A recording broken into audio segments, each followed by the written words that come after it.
Hi, everyone. Thank you so much for taking the time to join our first webinar of the year.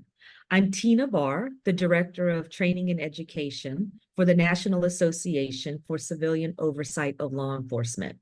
NACOLE is an organization that works to create a community of support for independent civilian oversight entities that seek to make their local law enforcement agencies, jails, and prisons more transparent, accountable, and responsive to the communities they serve.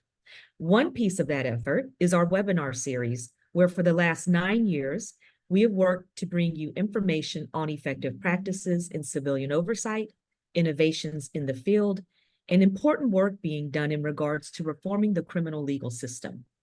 Before we begin today, I'd like to go over a few logistics regarding today's webinar. With so many people in attendance, everyone has entered in listen-only mode. However, the Q&A feature is on, so you can enter your questions there. To ensure that all of the information that the speakers have prepared for today is covered, our speakers will speak for about 35 minutes or so and then respond to your questions. Now, for the first time today, we're trying something new, which is after the prepared webinar, we were going to have a 30-minute discussion. And so it is totally optional. You do not have to attend. But if you choose to attend the Zoom discussion, then I will drop the link to that Zoom meeting into the Q&A feature for the audience members so you can have that and join us immediately afterwards. Okay, again, that is an optional section. It is up to you whether or not to attend. Finally, before I introduce the speakers, I want to remind you that today's webinar is being recorded and will be available to you through the Attendee Hub. So the same way that you logged into the webinar where you are now in, you will use the same link to access the recorded webinar. So please hold on to the link and hold on to that email so that you can have that access. You will be able to access the recording for 3 months, for the next 3 months, starting today. Okay, so with the logistics out of the way, I would like to introduce you to today's speakers, who are both with the Institute for Policy and Civic Engagement at the University of Illinois, Chicago. And I will refer to it sometimes as the Institute or IPCE, just for shortness. Okay. The Institute is active in laying the groundwork for embedding a culture of dialogue and deliberation in Chicago communities and local and national government. IPCE has been exploring how to help broaden and deepen the engagement of residents nationwide in public policy and community issues, particularly at the neighborhood, city, and county levels, through various engagement methods and models. And so I would like to introduce you to our two speakers for today. First, I'll introduce you or give some background information about Dr. Joseph Horath. Dr. Horath was hired as Associate Director of the Institute when it was founded in the fall of 2008.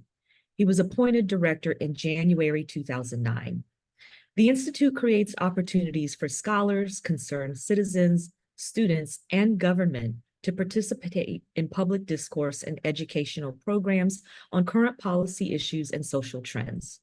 As Director, he is responsible for the overall management of the Institute.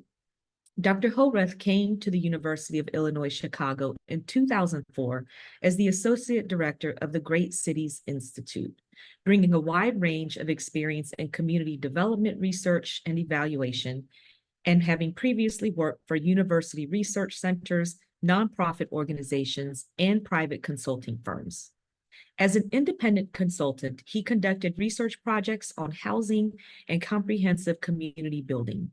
He has worked for 2 private consulting firms, including an urban planning firm specializing in fiscal and economic impact studies for housing developers, and a firm conducting research and program evaluation for foundations and nonprofits. He has held staff positions at the Center for Urban Research and Learning at Loyola University Chicago and the Center for Urban Policy Research at Rutgers University. Additionally, he has authored multiple reports and papers on housing, community economic development, and urban planning. Dr. Horeth holds a BA in economics from the University of California at Berkeley, a master's and a PhD in urban planning from Rutgers University. He has taught courses as an adjunct faculty in the Department of Urban Planning and the Department of Public Administration. Next up, I'd like to introduce you to Ms. Norma Ramos. Ms. Ramos is a civic engagement strategist who regularly engages with Chicago communities as the director of the Institute. She is responsible for leading strategic direction, initiatives, and management related to the Institute's core areas of research, education, and public discourse.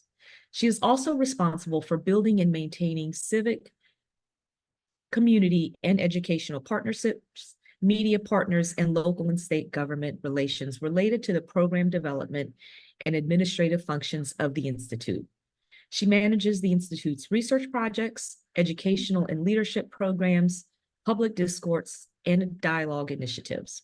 She is also a trained facilitator and manages training programs and opportunities using various dialogue methods to enhance deliberative democracy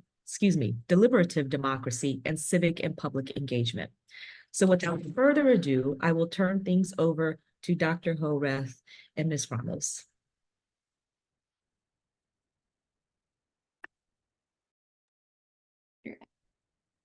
Thank you, Tina. Joe, you're on mute. Thanks, Norma.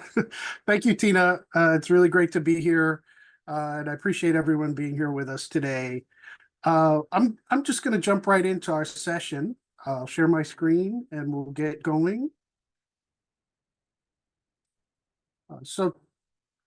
Tina did a really great introduction of both Norma and I, the long versions of each of our bios, but I'll just give you a quick overview again of what we do.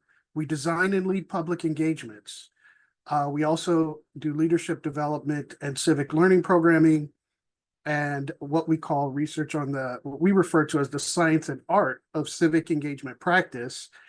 And it is really these three aspects of what we do that shape really this presentation today and what we share with folks as far as our learning and our understanding of best practices.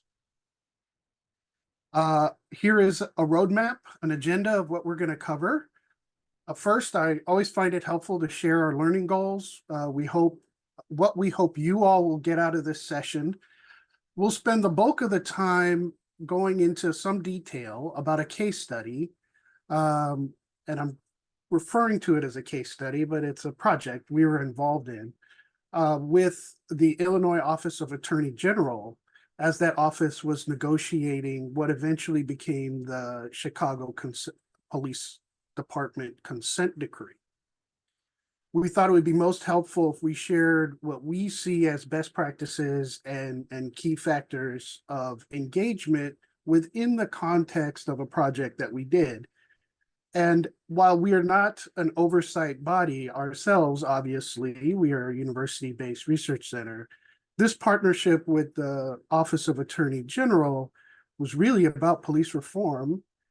And the second thing is our lessons, our understandings of best practices really are universal to all kinds of engagements in all kinds of contexts. So we thought it would be good to sort of share with you in detail kind of our process and how we go about it, as well as highlighting what the key decision points are and factors related to that work. Third, we're going to talk about more general key factors in community engagement, and then we'll open it up, as Tina mentioned, for Q&A at the end. So I always like to start with just sharing out loud what we hope you all will learn today from what we share, our learning goals. First, we wanted to provide a framework for designing your community engagement strategies and methods. Share an example of an engagement from our experience. Obviously, I just talked about the project we're going to use as a case study today.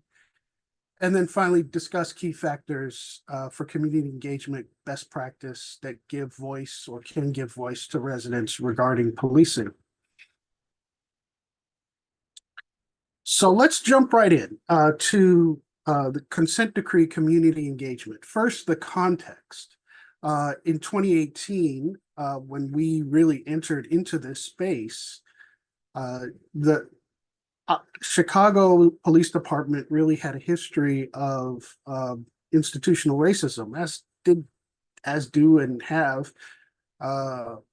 most are large urban police departments. And so that was present and also part of what needs to be acknowledged at the point at which we entered into this space.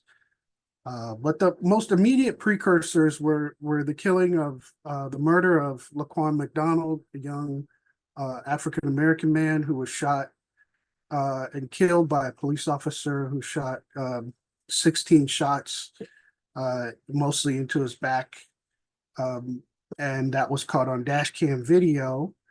That triggered a Department of Justice investigation, which followed that incident, in which the Department of Justice came in. And of course, if you're familiar with what they do, they're looking for patterns and practice around violation of civil rights and other issues.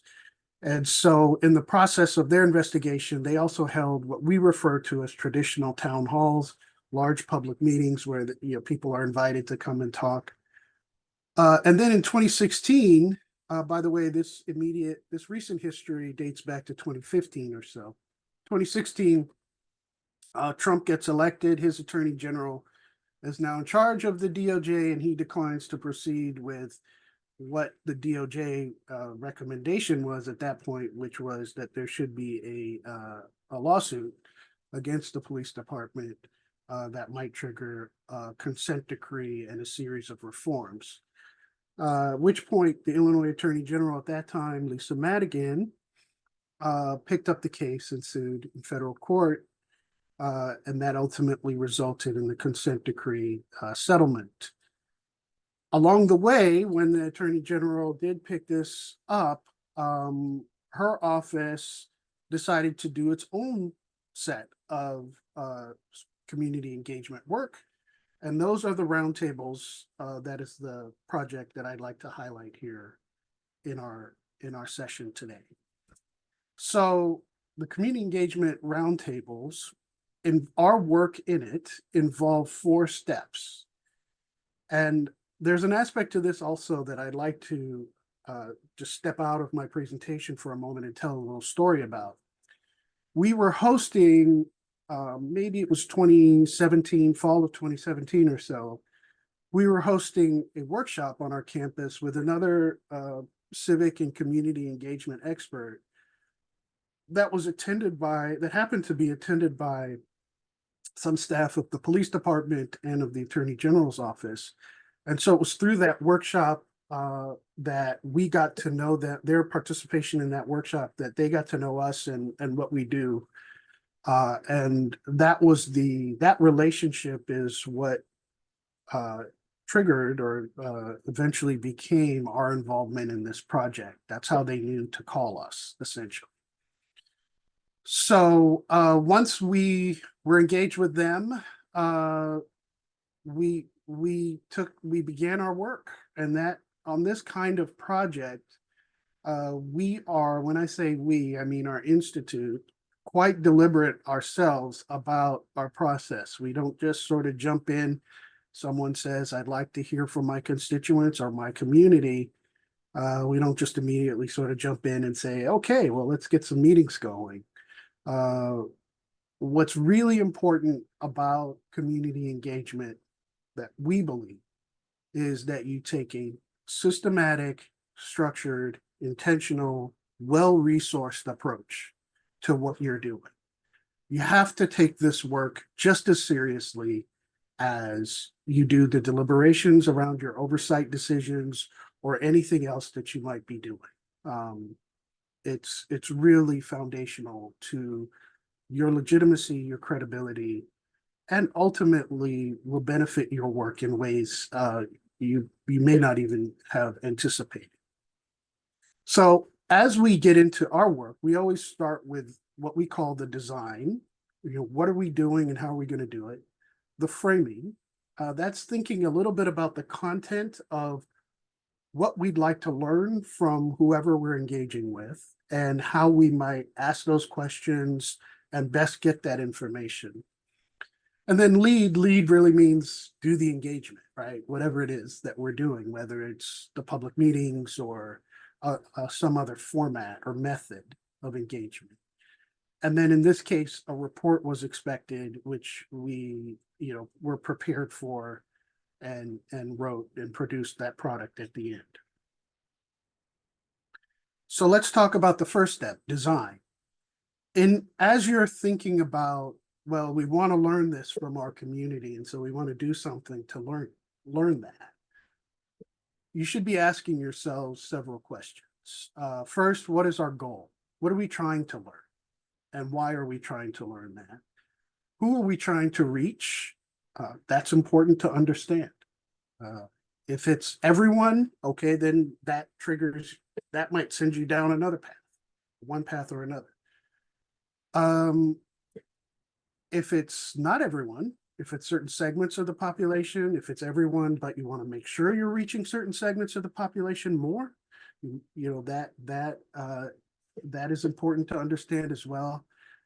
And those questions ultimately lead you to a decision about what we refer to as what is your method of engagement. And so you ultimately decide on that. What tool are you using? How are you going to be connecting with people? How are you going to be relating to people? And that kind of thing. And then finally, you're thinking about, okay, well, we know now what we're doing and why, who we're trying to reach, how we're going to reach them.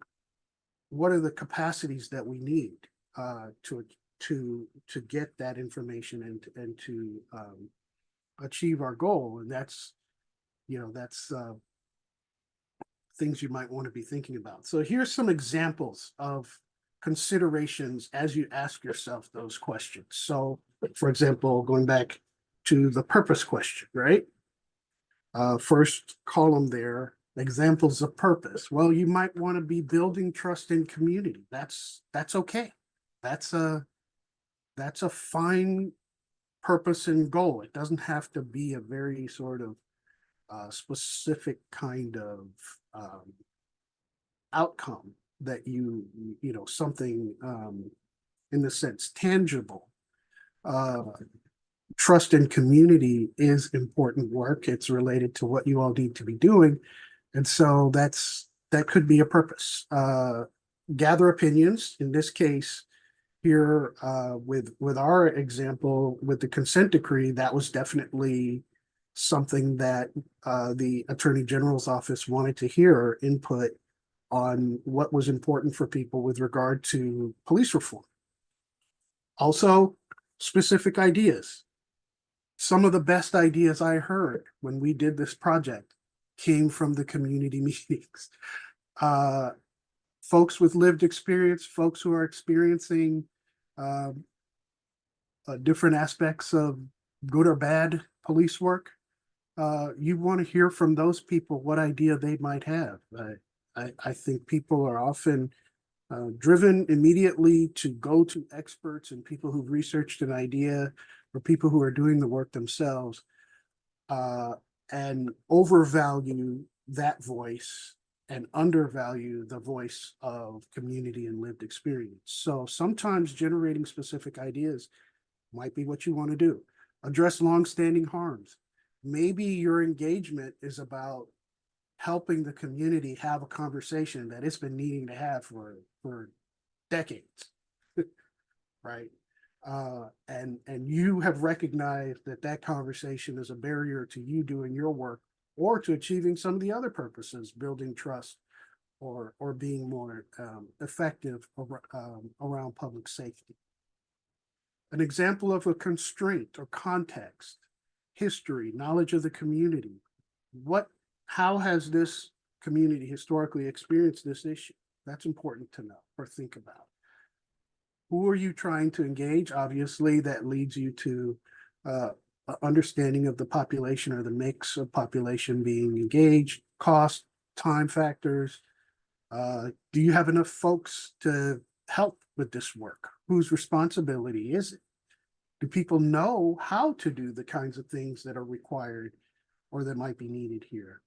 And then this last bullet in this column, need for precision or rigor, is important as well, because in some cases, here we're talking about our work before the consent decree went into effect. Well, the consent decree is in effect and our work continues. We actually happen to be part of the monitoring team. And the consent decree requires a scientifically rigorous survey of Chicagoans every other year. So, we're a research center. We do that. We are responsible for that. That means we have to do that survey a certain way because that's what the decree says, right? It requires precision and rigor. You might not always have that, but knowing what's needed and understanding it before you design your work is important. And then examples of methods and potential methods. Large public dialogues, I would say this example fits into that. You could do smaller things, focus groups. People might be familiar with discussion circles like restorative justice circles or peace circles. Those are a valid method of engagement in our perspective. Interviews or one-to-one peer-to-peer conversations, surveys, as I've mentioned. I don't know if folks have heard of Photo Voice or other media, something where people are taking visual pictures or other media and posting them and sharing them to the web as a way to provide whatever feedback or perspective that is needed. All right, so ultimately, what was our design? And this is slide number 9. So I will turn this over to Norma. Great. Norma, are you? I am here. Oh, thank you, Joe. Can you hear me? All right. Great. Thank you. Yeah, so our design for the community engagement sessions was to host 15 large public dialogues, which were organized in roundtables with a World Cafe model. And then notes were taken at each table. I do want to point out that we modified the World Cafe dialogue, which is a method that is usually used in exploration. There's a number of methods that are under these quadrants of design and engagement. In World Cafe, you usually have your participants moving from different tables and engaged in those issues in particular at that table or conversations. And so what we did for this World Cafe model is that we moved the facilitators. We modified it so that the facilitators were then moving from each table instead of having all of the participants that were in the room moving around, because it was wintertime and we had a number of large public engagement events. And so we were worried about how much time that would be dedicated to moving that and getting us sort of readjusted. So the best way for us to think about how to modify this model was to move the facilitators. And I'll talk a little bit more about that process in terms of how we led that. We held locations across the city, more in communities that were historically impacted by police misconduct. Each of the sessions hosted and had a host organization. In particular, it was usually a community partner that was well known within that community. Oftentimes, it was an organization that had a big space for us to also utilize for our engagement sessions. We held 3 rounds of discussion within those World Cafe dialogues.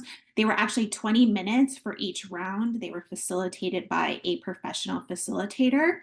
We did offer translation in terms of English and Spanish. We also had an interpreter at several of the sessions. And we also had a clinical therapist present at each of our sessions to support wellness and any stress or trauma caused by storytelling as residents and community participants were engaging in these conversations that were very difficult for many.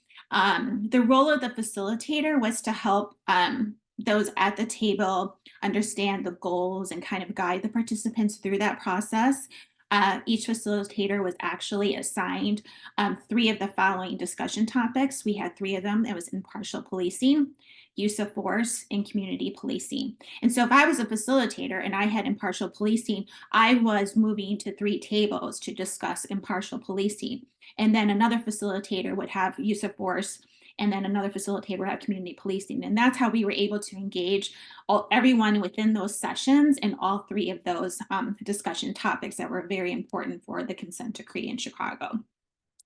I also organized a network of facilitators. They were professional facilitators. They were part of some of the research centers that we work with, community organizations in Chicago that work with facilitators that are part of facilitator teams.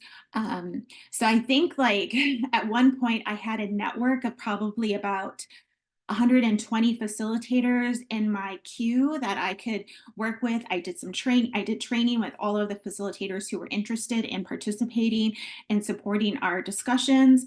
And we had an average of about 18 facilitators for each session that we did. And I'll talk a little bit more about that in terms of the leading the roundtables and how they were able to support that in terms of contingency plans. Because we didn't need to use all 18 facilitators at some of our sessions, but in some cases we did, and sometimes we needed more. So I'll talk a little bit more about that, but did want to just highlight sort of the facilitation part and the network and training that was offered as part of our design. Each of the sessions were 120 minutes. Most of them were held in the evening. They were held like from a 6 to 8 p.m. slot. We did have a few held on some Saturdays so that there became an option for daytime, like a lunchtime hour session. And there was a schedule released in advance. It was really important for us to think about the schedule and how we could get as many community residents engaged in this process. And so if you weren't able to make it at the session that was in your community, you could take a look at the schedule and see if you wanted to attend a session in another neighborhood as well. And all of the sessions were open to the public. It didn't matter if you lived within that community, but we thought that was really important in terms of transparency and helping to support the community. Another thing we did was we also thought about food. Food's really important, especially if you're coming from work and you're just going to the session and you haven't had time to get home, or you've just been able to pick up your kids. So we had food for those at the sessions. We also worked with community food partners and organizations and restaurants and catering options that were available within those sessions to also be represented at our events. And we did offer childcare in terms of like we had space available within those community engagement sessions to have children at tables coloring, using markers, or kind of like doing artful play for them if they wanted to have their young ones at those tables. So we did offer that. In terms of music, it was really just background music, but that was always a nice sort of and welcoming space when we're thinking about design and kind of bringing people into a big group. Where we're going to be talking about some really heavy things.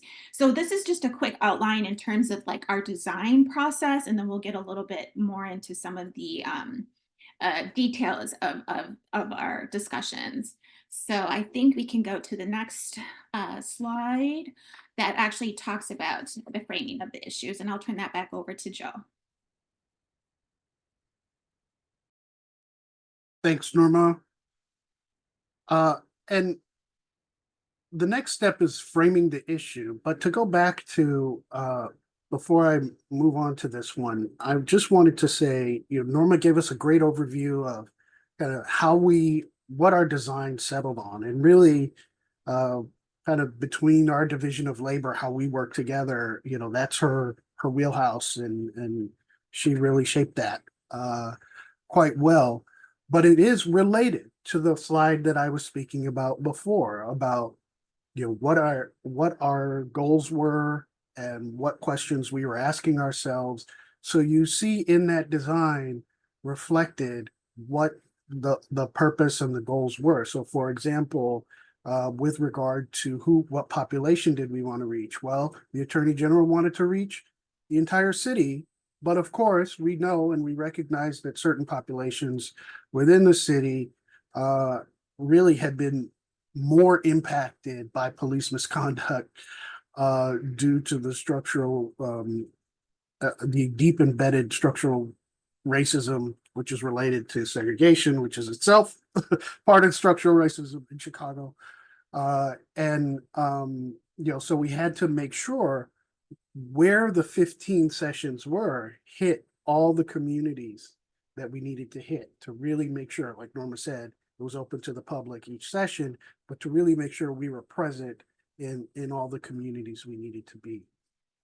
So once you've sort of decided on what you're going to do and how you're going to do it, it may not be as intensive as the process that we just described in this particular case.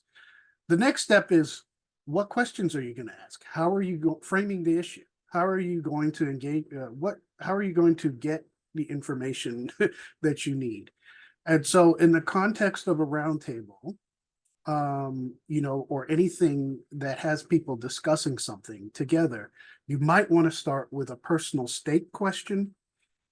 This is always a good starting point because it allows participants to express what brought them to the session. And you're talking about yourself right away. It doesn't feel like I have to answer and I have to think about something and give the right answer to it or come up with some brilliant idea or whatever. It's just, what's been your experience, right? That's a great starting point. And you often learn a lot from that.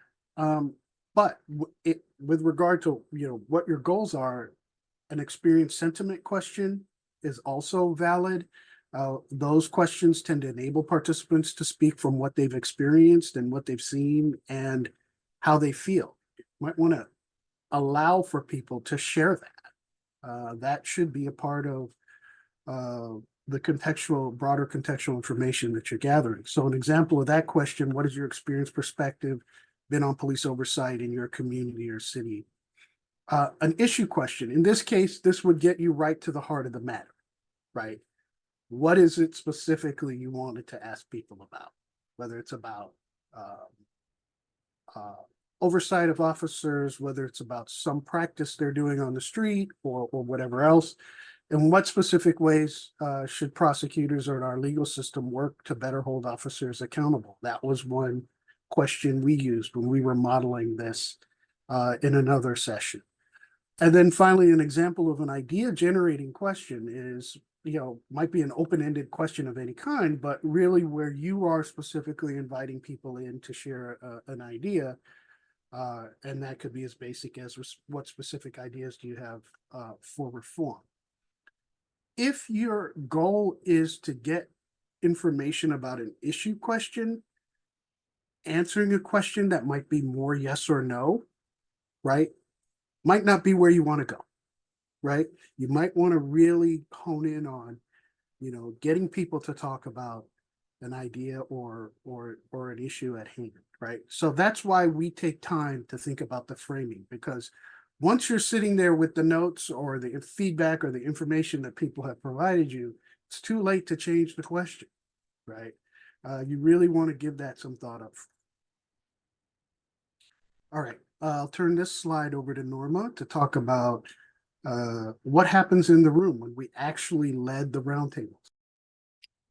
Yeah, great. Thank you, Joe. So after we think about framing the questions and have the design method, we have to think about leading these sessions, right? And so it was really important for us in terms of the 2-hour window to have someone, a host representative who was able to do the welcome within the community, but also Attorney General Madigan was either there or somebody from her high-ranking representative in her office to also deliver sort of the purpose and promise to the public, which was a great and wonderful statement from coming directly from their office or from her in person. And the community residents really just enjoyed that part because they really felt like this is something that's real and it's going to happen. And the other part of the sort of welcome is that we also provided an educational sort of an educational, I don't want to call it like a window, but an opportunity to share more about like the consent decree, what we were doing while we were there, also directly from Lisa or from somebody from her office to really kind of make those connections to, why are we doing this and what's going to happen? And so that was really important because sometimes we can come to these community engagement sessions and we're not really quite sure, or we're not sure like what information we might need to know. Sometimes, words like the consent decree, when I was sharing them first with my family, they had no idea what that was and what that meant. And so that's a really great opportunity to introduce some educational resources, materials. We had them printed. We had flyers and informational sheets in their folders at their tables, and then was also available for them to answer any questions they might have as well.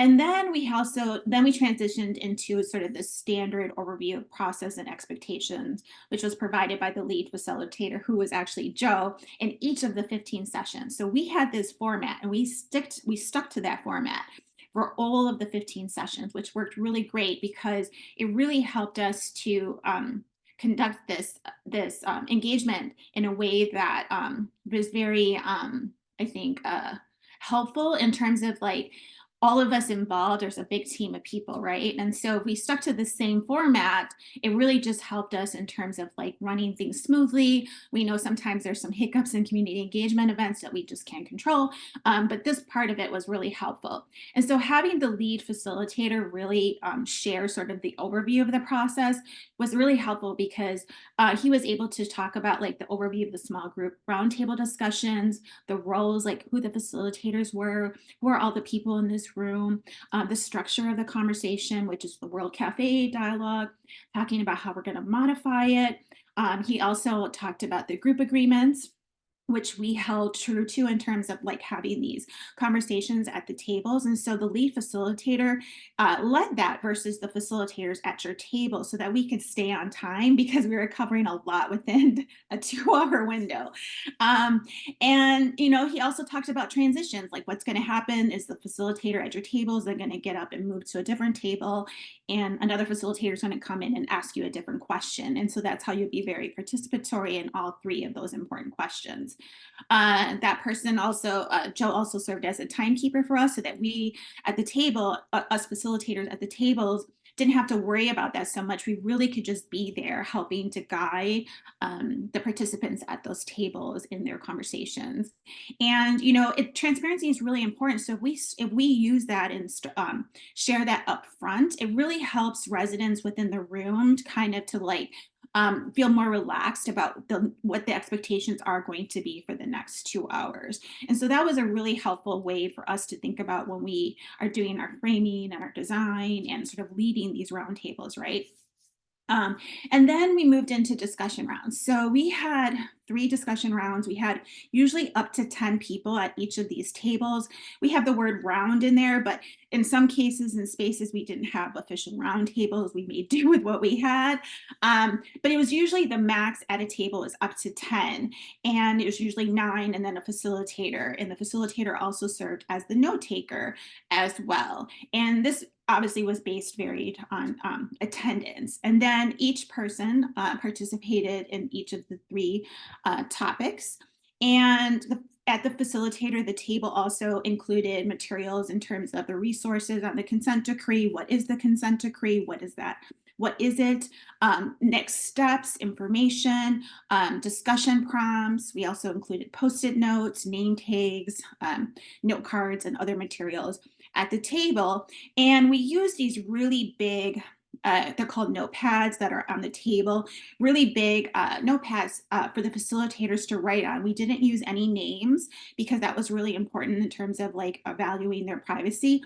We just would put like a bullet and then write down what they said. And we also had note-taking tips that I held, that I shared in our training sessions to help in terms of note-taking, because we wanted to make sure that we were honoring the voices of the community residents and not our own. So it was really important to make sure that we had neutral facilitators and that we were reading back any of the notes that we took back to make sure that we had clarity on anything that we were writing out. And transparency is really important. So people could see the notes being taken versus someone on a laptop, right? And you can't see what they're writing. And so it was really important to create that sense of honor in the room. And so as community residents saw that, then they were able to share more on that as well.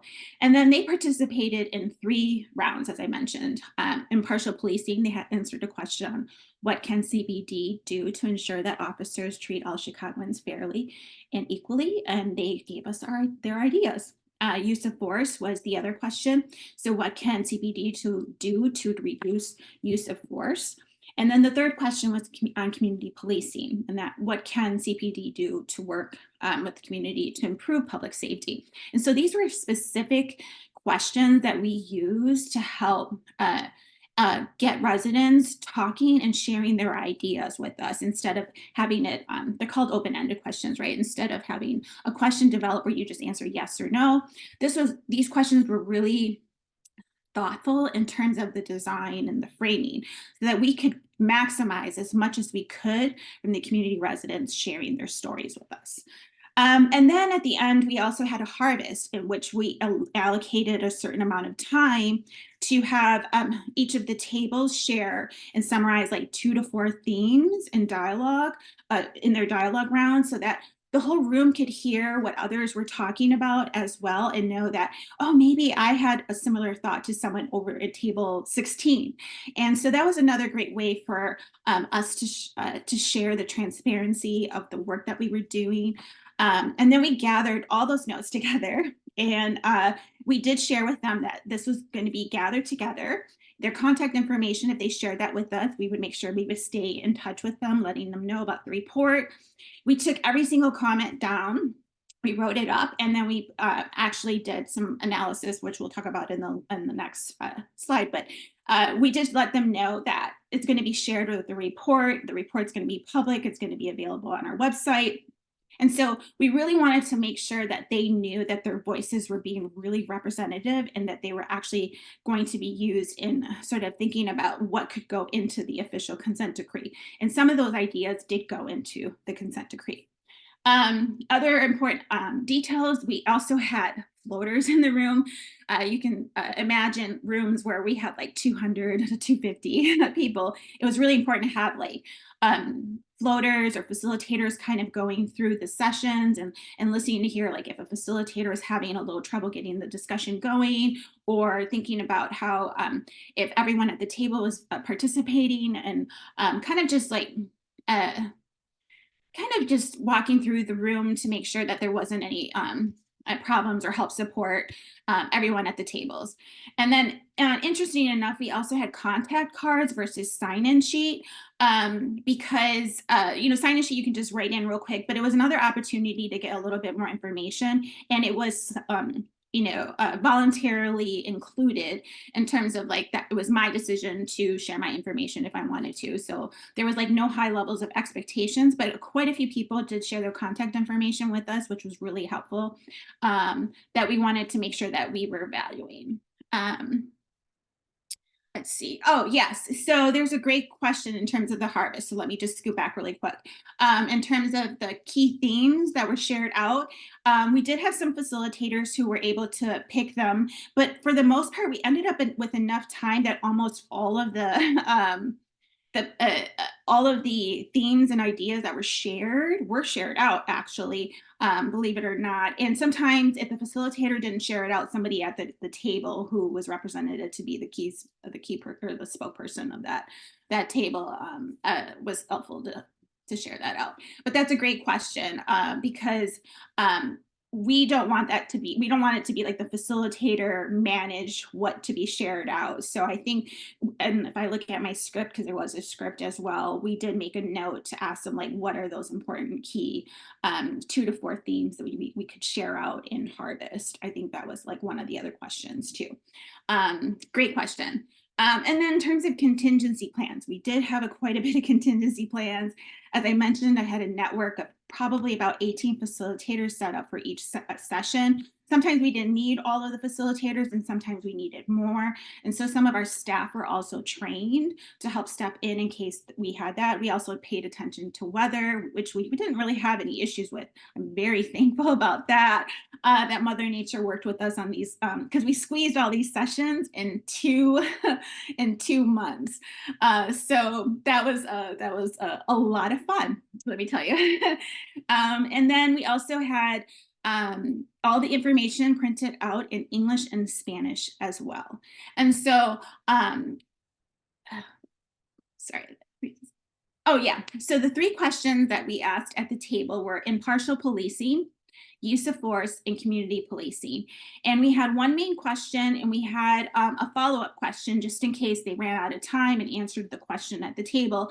But for impartial policing, it was, what can CPD do to ensure that officers treat all Chicagoans fairly and equally?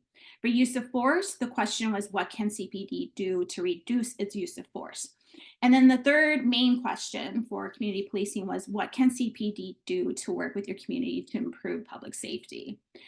So those were the three main questions. We did have 3 additional follow-up questions per each of those themes in case the facilitator was able to get all of the community participants involved in, and they answered that question already. So there would be another follow-up question to continue those conversations if they got through the 20 minutes pretty fast. And then the other thing I'll mention is we do have links for all of the reports and all of the resources we're talking about too at the end of the PowerPoint presentation. We'll be sure to make sure we send that to you as well. So you'll be able to take a look at the full report on this community engagement session and see the breakdown of the questions and how everyone answered those questions as well. All right, I think that is for leading the roundtables. I'm trying to think if I missed anything. No, I didn't.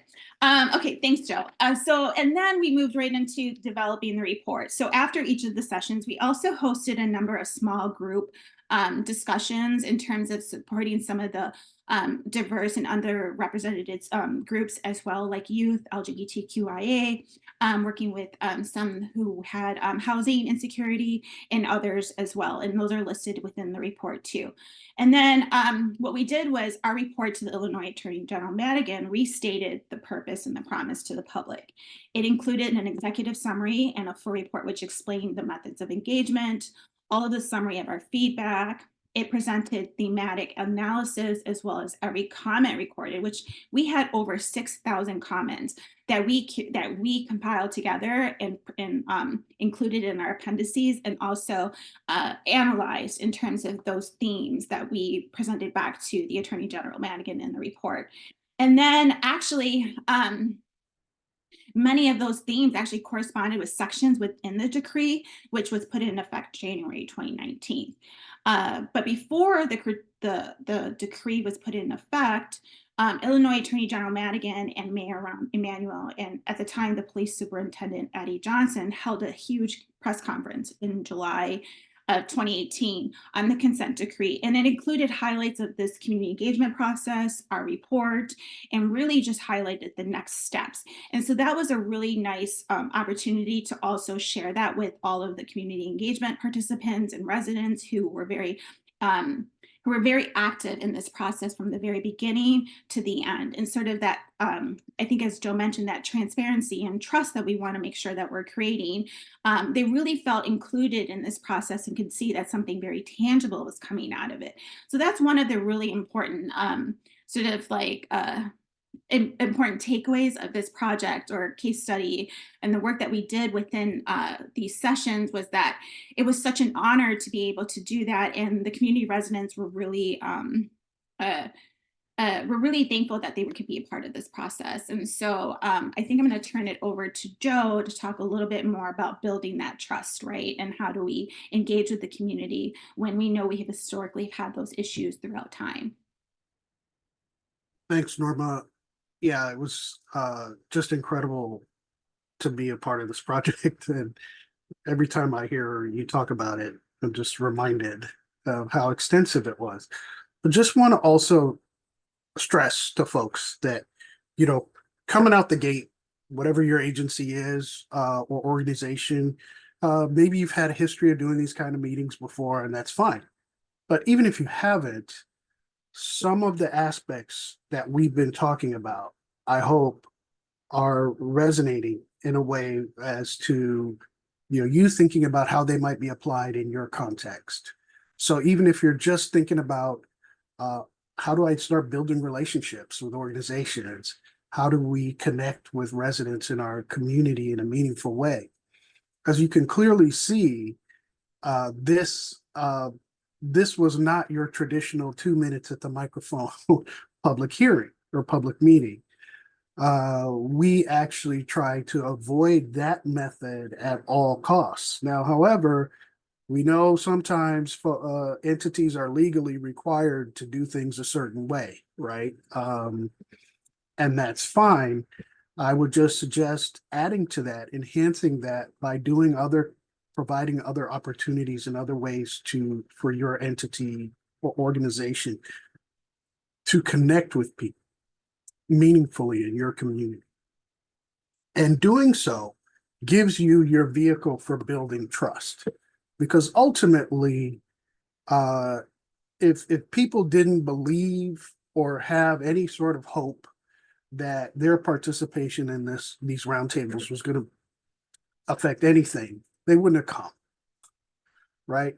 So, and we know in Chicago and in our country right now, there are extremely low levels of trust in our government, right? So I think part of an approach to thinking community engagement really needs to be a focus on that trust factor, right?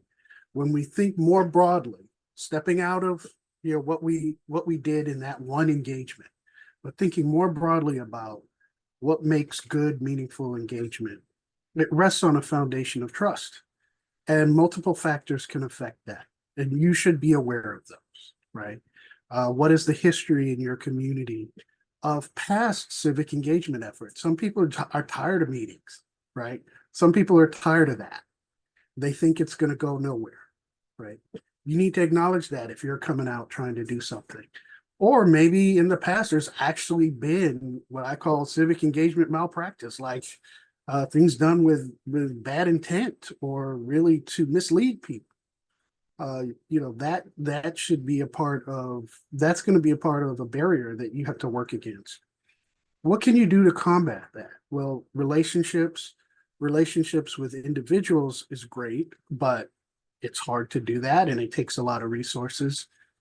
One thing you can be doing is thinking about the trusted organizations and or voices in your community that you can work to build trust and hopefully develop trust by proxy to your residents. And that might be as simple as just holding a meeting with them one day to just hear what issues they're thinking about and talking about. Just kind of an open-ended thing, right? Just doing what is a lot of literature really from the community organizing space could be useful with regard to building those relationships. So, third is inclusion. The square on the lower left, think about who participates and who does not. Does anybody know who's participating, who you're connecting with? Is there any visibility? Does it say anything on your website about who you relate to and how? There's a visibility aspect. There's a optics aspect to who you are and what you're doing, and you need to be thinking about that inclusion. Because number one, you're going to be better informed the more you include all segments of your community.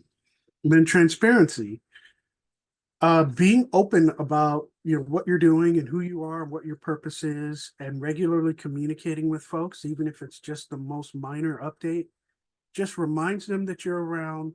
Also, really sets that culture for being open. These last 2 points I'd like to make are about guardrails and what we refer to as guardrails and power. And guardrails really, for us, refers to the term expressing or the concept of expressing both what power your entity has, right? You exist because whatever, or you exist to do whatever, along with the limitations of your power and where the next level of power exists, right? And how you relate to that. Being open and honest and transparent about that really helps people come into an engagement with you where they understand what they're connecting with. And it's less likely for you to be leading them down a path of an expectation that them participating with you is going to be the thing that leads to the direct change immediately. And that's rarely the case, right? Residents are not in control of many things even though we are a democracy. don't have direct control of many things, right? So being open and upfront and honest about the guardrails.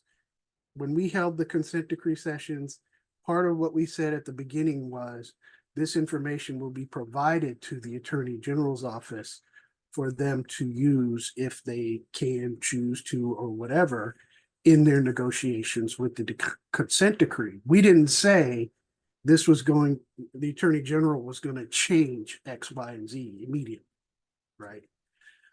So be upfront about your guardrails.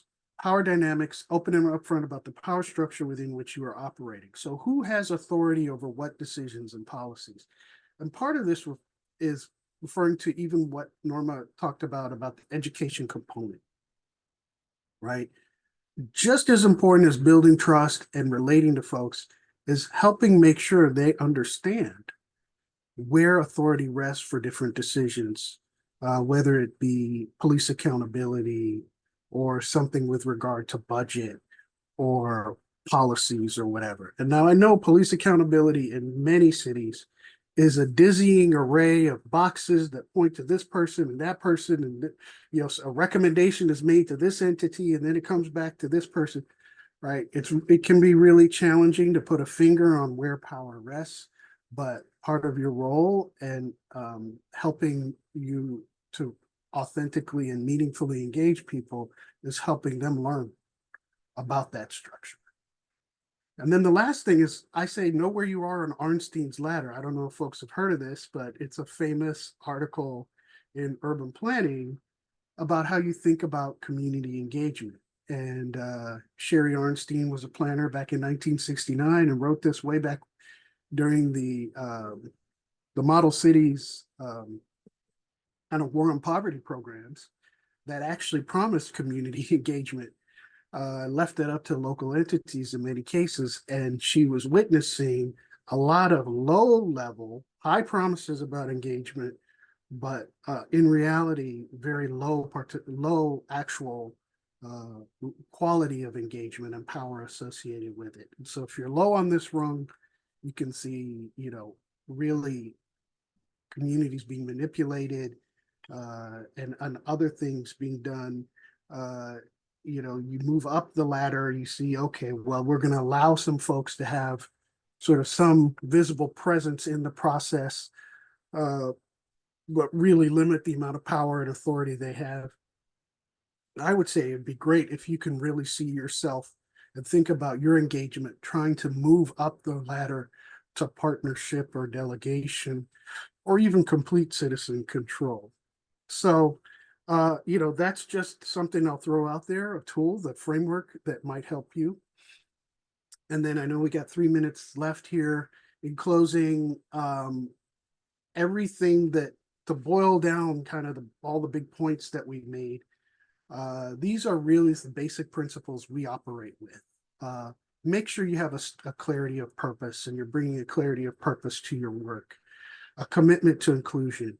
Really stretch yourself to try to make sure all voices in your community are made. We actually use the qualifier, a fierce commitment to inclusion.